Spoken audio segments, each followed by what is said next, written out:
Hello guys! Ako nga pala ang inyong kabest. At eto nga pala ang mga kaganapan nung hindi pa umuulan. Yan guys, so agising ko lang dyan. Kakagising ko lang. Char. Ayan, ang kaganapan. Ano na yan, mga 5:30 ng umaga. At ayan ang hindi ako nagtupag kasi magkakape na kami. Timplang si Inday ng kape, and then fast forward na dito na kami sa balkonahe guys. Ayan, pinapakain namin ng aming mga bantay ng hasyenda. Ayan guys, kain namin siya habang nagkakape kami dyan.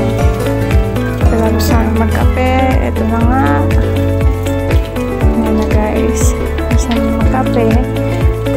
Dyan sa garden kasi kami ay magwawalis ng mga dahon ng mga kalat-kalat ng mga ebak ng mga bantay. Ayan, tamang walis si Inday kahapon pala. Nagbala kami nagsinsiga kami guys, diba? Konti lang yung sinigahan namin yun, tapos masyadong apoy naman kasi pagkasindi ng mga dahon, apoy na agad dahil mga uga na nga. Kaya yung neighbors dyan, nagtatalak na, mausok daw, baka daw masunugan, ganyan, etc. Pinatay na namin, hindi na namin dinali yung pagsisiga kasi mamaya mabarangay pa kami dahil sa pagsisiga ng konting dahon, kaya hindi na namin tinuloy. Pinatay na namin yung apoy. Yun lang, nagchika ko lang. Ayan, yun lang po ang aming ginagawa dito kasi wala naman po kami kasamang amo. Bantay kami ng bahay. May marami na hardin, bakuran. Kaya yung aming maintain pa ang tawag doon. Tamang linis. Mas madami ang upo kasi sa gawa. Yan lang. Pagkatapos niyan, maglalaban na kami ng mga hinubad namin.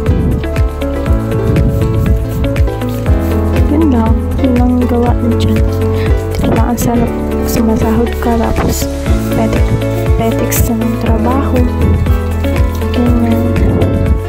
Ang papasahod sa amin ay yung isang boss namin. Punta siya kapag malapit na ang sahuran. Minsan kung bisita siya at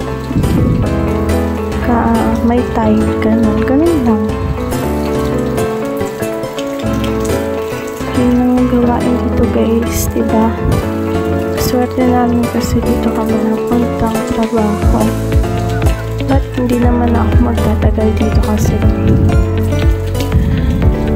akala ko magtatagal, hindi, nalungkot yun. Hindi na ako magtatagal dito guys dahil may magbabalik.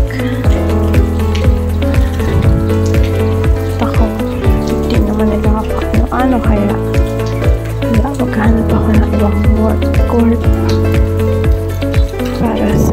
para sa kinabukasan, pero marinis ko yung mga bantay namin dito guys, maalaga namin yung asa.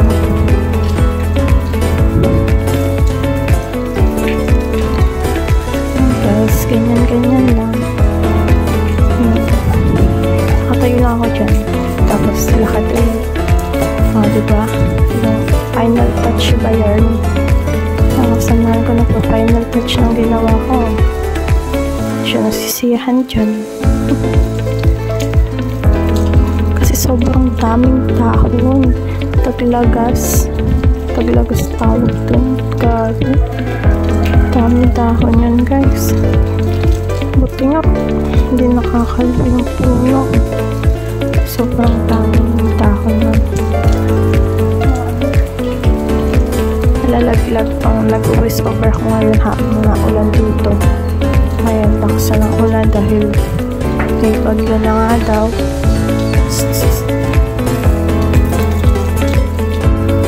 Habang nag-voice over ako ay nangangalikot na lilig-alik yung mga alaga ko dito sa aking tabi. Diba? Ang sweet-sweet nila. Napakalambing. Bawal pumasok. Gustong pumasok dito sa loob. Bawal naman sila dito. Kulit nila guys. Kasi nga naulan. Bawal naman sila pumasok. Sisilungan naman sila. Gusto pa dito sa loob.